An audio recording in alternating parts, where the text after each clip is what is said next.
नमस्कार, आप देख रहे हैं न्यूज नेशन। मैं हूं आपके साथ सचिन दुबे। खबरों की शुरुआत करते हैं बड़ी खबर के साथ।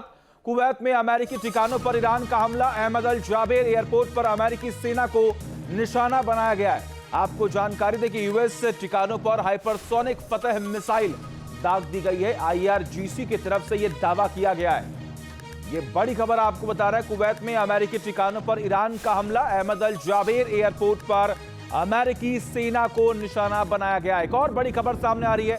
अमेरिका और इजराइल के खिलाफ ईरान का हमला तेज कर दिया गया है। इराक में अमेरिकी बेस पर ईरान ने मिसाइल दाग दी है। ईरान ने तेल अवीव में भी कद्र मिसाइल दागी है। ईरान ने ट्रू प्रॉमिस 4 की नई लहर में खैबर शिकन मिसाइल भी दागी है। यह बड़ी खबर। ईरान के खिलाफ अमेरिका ने जंग का आखिरी मोर्चा भी खोल दिया है। अमेरिका का दावा है कि ईरान के एटमी इरादे के खात्मे के लिए इस जंग की शुरुआत हुई है। अब जंग के इस दूसरे हफ्ते में अमेरिका ने ईरान के एटमी ठिकानों पर अटैक करना शुरू कर दिया है। तस्वीरें आ रही हैं कि अमेरिका ने ईरान में मदर ऑफ ऑल बम से विनाश की नई गाथा लिख दी है। पारचीन के पास मौजूद ईरान के एटमी प्लांट को भी अमेरिका के बंकर बस्तर बम ने हमले की जद में ले लिया। तो क्या यह हमला वॉर चेंजर साबित होने वाला है? और क्या ईरान अब अमेरिका और इजराइल के सामने घुटने टेक देगा? देखिए इस रिपोर्ट में। ईरान की एटमी मंशा का विध्वंस, मदर ऑफ ऑल बम का सच।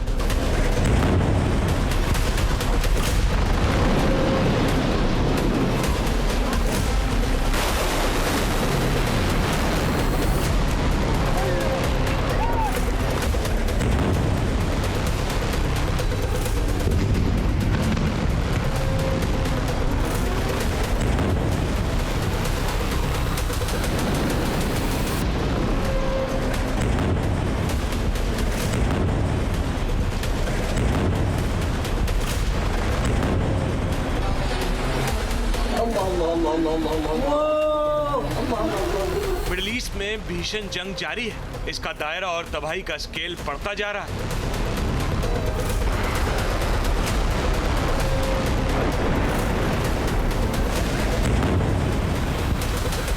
लेकिन अब अमेरिका ने जंग का पारा और भी चढ़ा दिया है।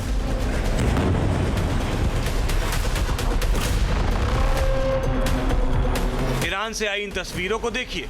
विध्वंसक धमाका, जमीन को थर्रा देने वाली चोट, विनाशकारी आग का मशरूम क्लाउड।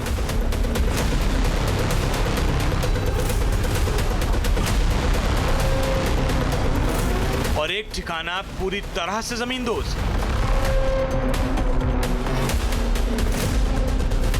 ये विनाश ईरान के साथ जंग में अमेरिका के मिजाज का किस तरह खुलासा कर रहा है, अब इसे समझिए। पहली तस्वीर ईरान के मिसाइल स्टोरेज पर गिरे मदर ऑफ ऑल बम की है। बम के गिरते ही कोहराम मच गया। दूसरी तरफ अमेरिका के GBU-57 मैसिव बम की है। माना जा रहा है कि अमेरिका ने इस मैसिव ऑर्डिनेंस पेनिट्रेटर बम से ईरान के परचीन मिलिट्री साइट के पास मौजूद तालेदन न्यूक्लियर साइट की बुनियाद हिला दी है। और तीसरे नंबर पर सैटेलाइट इमेज है। इसे ईरान की एटमी साइट पर अमेरिकी बॉम्बिंग का सबूत कहा जा रहा है। नई सैटेलाइट तस्वीरों में साइट पर 3 होल दिखाई दे रहे हैं, जो अमेरिकी हमले के तालेधन को पहुंचे नुकसान को बयां कर रहे हैं।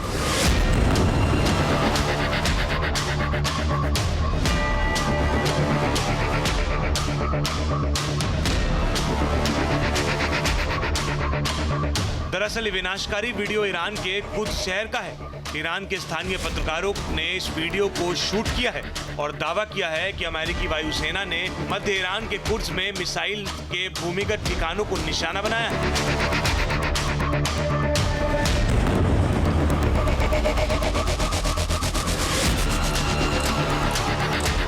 दावों के मुताबिक इसके लिए अमेरिका ने GBU-43B का इस्तेमाल किया है।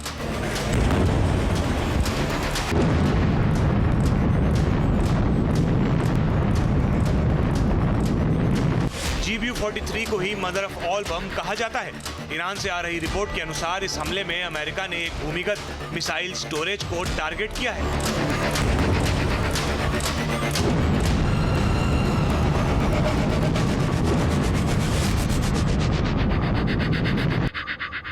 वीडियो से जाहिर हो रहा है कि मदर ऑफ ऑल बम जहां गिरता है वहां तबाही का भीषण इंपैक्ट छोड़ देता है। GBU-43B अमेरिका के जखीरे में मौजूद सबसे बड़े गैर परमाणु बमों में से एक है।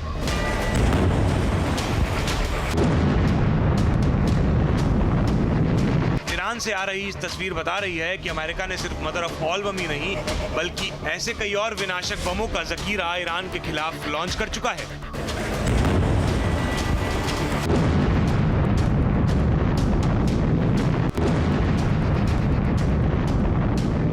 माना जा रहा है कि अमेरिका ने ईरान के परमाणु हथियार भंडार पर अब तक सबसे बड़ा गैर परमाणु बम गिराया है।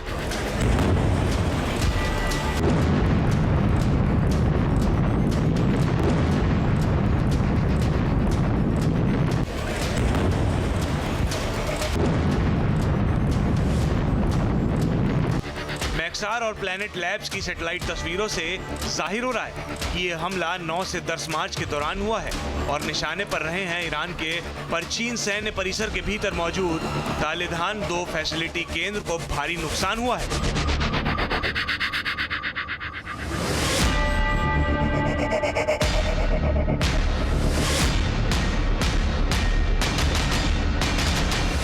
मार्च और 11 मार्च की सैटेलाइट तस्वीरों से पता चलता है कि ईरान के पास तालेगन 2 सुविधा केंद्र पर 3 घातक हमले हुए हैं। नई सैटेलाइट तस्वीरों में तालेगन 2 पर हुए हमलों से नुकसान के नए निशान देखे गए हैं। तालेगन न्यूक्लियर साइट की बुनियाद हिला दी है। पिछले साल 14 नवंबर और इस महीने 6 मार्च और 11 मार्च की तस्वीरों की तुलना करने पर साफ पता चल रहा है कि ईरान के परिचन सैन्य परिसर के अंदर स्थित तालेदान 2 सुविधा केंद्र के पास 3 छेद दिखाई दे रहे हैं। ईरान में दहशत का माहौल है। अमेरिका कई और GBU-43B यानी मदर ऑफ ऑल बम्स का इस्तेमाल करने की तैयारी में है।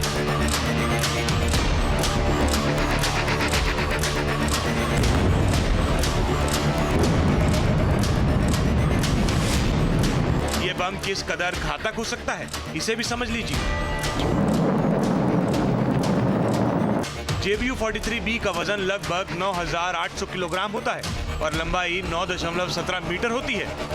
GBU-43 बम H6 विस्फोटक से भरा होता है, जो RDX और TNT मिक्सचर होता है। इस बम में लगभग 8.4 टन विस्फोटक भरा होता है। जब ये बम कहीं गिरता है तो तकरीबन 11 टन TNT के बराबर बर्बादी मचाता है। मदर ऑफ ऑल बम को पारंपरिक लड़ाकू विमानों से नहीं, बल्कि MC-130 स्पेशल जेट से ड्रॉप किया जाता है। GBU-43B एक साथ एक बहुत बड़े इलाके को जमींदोज कर सकता है। इसे सुरंग और भूमिगत बंकर जैसे टारगेट को निस्तानाबूद करने के लिए डिजाइन किया गया है। GBU-43B का पहला इस्तेमाल 2017 में अफगानिस्तान में किया गया था। ईरान के लिए एटमी ताकत हासिल करना वजूद की बात है। यही वजह है कि राष्ट्रपति डोनाल्ड ट्रंप ने अब बंकर बस्टर बम का खुलेआम इस्तेमाल करना शुरू कर दिया है।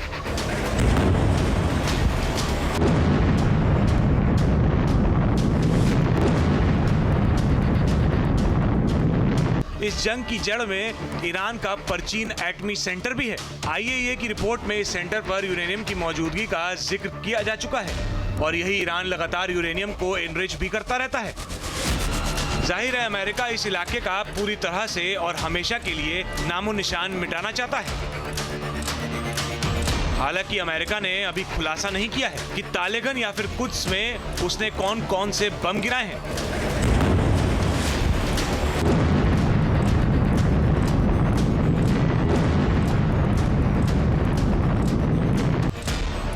लेकिन हमले के निशान पिछले साल फोर्डो और नतांज परमाणु स्थलों पर ऑपरेशन मिडनाइट हैमर के बाद देखे गए निशानों से मैच करते हैं।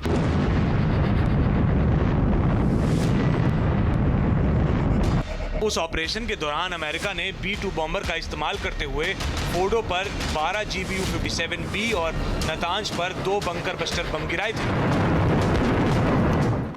अब जरा आपको बताते हैं अमेरिका के बंकर बस्टर बम किस तरह ईरान के एटमी ठिकानों के लिए काल बने हुए हैं। दरअसल ईरान के एटमी प्लांट जमीन से करीब 80 से 90 मीटर नीचे हैं और ईरान ने ये प्लांट पहाड़ के अंदर गहराई में बनाए हुए हैं, लेकिन अमेरिकी बंकर बस्टर बम इन्हें तबाह करने पर तुले हुए हैं। सबसे बड़ी बात कि अमेरिकी बंकर बस्टर बम की लंबाई तकरीबन 20 फीट की होती है। इन बम को हाई स्ट्रेंथ स्टील से बनाया जाता है, जो जमीन के नीचे लगभग 200 फीट तक चट्टान को भेदने में कामयाब हो सकते हैं। बंकर बस्तर बम जमीन के अंदर टारगेट के पास जाकर विस्फोट करते हैं, जिससे विध्वंस का स्केल और भी बढ़ जाता है। पिछले साल ऑपरेशन मिडनाइट हैमर के दौरान अमेरिका ने B-2 स्टील्थ बॉम्बर का इस्तेमाल किया था और उस वक्त सबसे बड़ी बात यह रही कि अमेरिकी बॉम्बर ने 14 GBU-57 बम ईरान के एटमी ठिकानों पर गिराए थे, जिसके बाद तबाही वहां पर देखने को मिली थी। और अमेरिकी बॉम्बर ने फोर्डो में कई बंकर बस्तर बम एक ही जगह पर गिराए थे, जिनके विस्फोट के बाद वहां पर क्रेटर बन गए थे और एटमी प्लांट के अंदर कंस्ट्रक्शन का बड़ा हिस्सा तबाह हो गया था। दरअसल मदर ऑफ ऑल बम के साथ GBU-57 भी अमेरिकी हथियारों का डेडली कॉम्बिनेशन है। GBU-57 बेहद घातक है, खासकर अगर टारगेट जमीन की गहराई में हो। परमाणु हथियार को छोड़ दें तो GBU-57 सबसे ताकतवर कन्वेंशनल बम है, जो पूरी अंडरग्राउंड फैसिलिटी को जमीन के अंदर ही समाधि दे सकता है।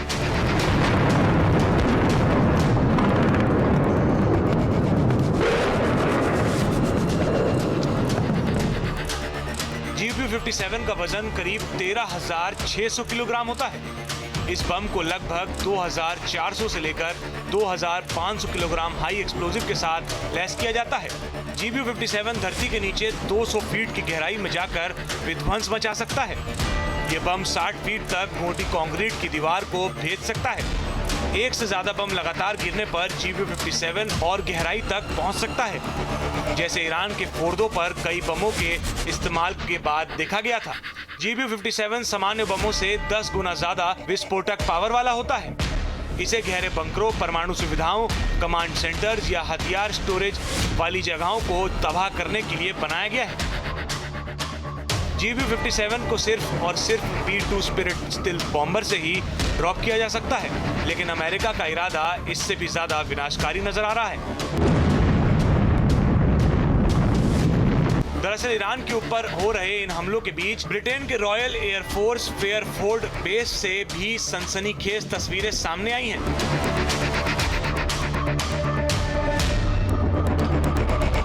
इस बेस पर अमेरिका ने 15 बॉम्बर तैनात किए हुए हैं, जो ईरान के खिलाफ मिशन पर उड़ान भरने के लिए तैयार कर दिए गए हैं।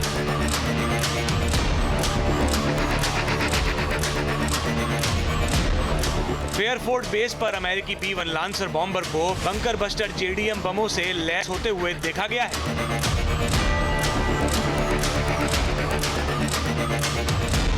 ये बॉम्बर JBU-31 में 2000 पाउंड के बंकर बस्टर वॉरहेड को लेकर ईरान की तरफ कभी भी उड़ान भरने के लिए ग्रीन सिग्नल का इंतजार कर रहे हैं।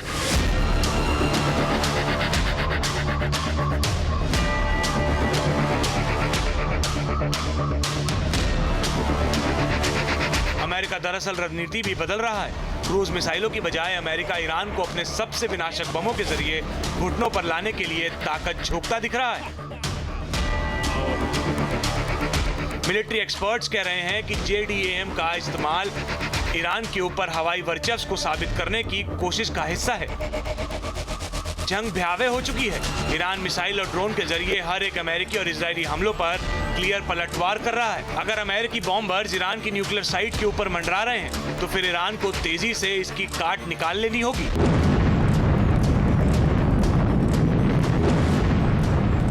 अब सवाल है कि ईरान इसका क्या मुकाबला कर सकता है। फिलहाल ईरान के पास इतना बड़ा कोई भी बॉम्ब नहीं है।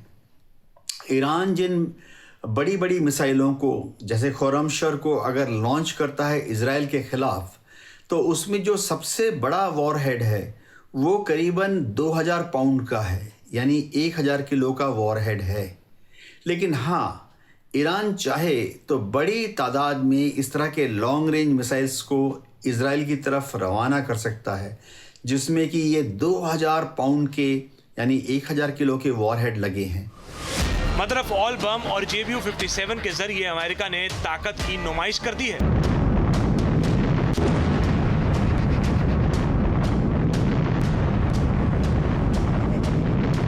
ये दोनों बम गेम चेंजर माने जाते हैं, लेकिन इस वक्त जंग किसी के कंट्रोल में नहीं है।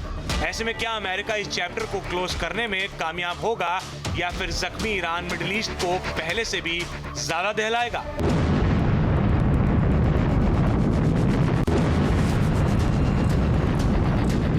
Team news nation. आपके मोबाइल पर तुरंत आएगी ब्रेकिंग न्यूज। स्क्रीन पर सबसे पहले दिखेगी बड़ी खबर, देश दुनिया की हर खबर एक जगह। अब आपके मोबाइल पर तुरंत फटाफट इंस्टॉल कीजिए न्यूज नेशन ऐप और रखिए खुद को अपडेट।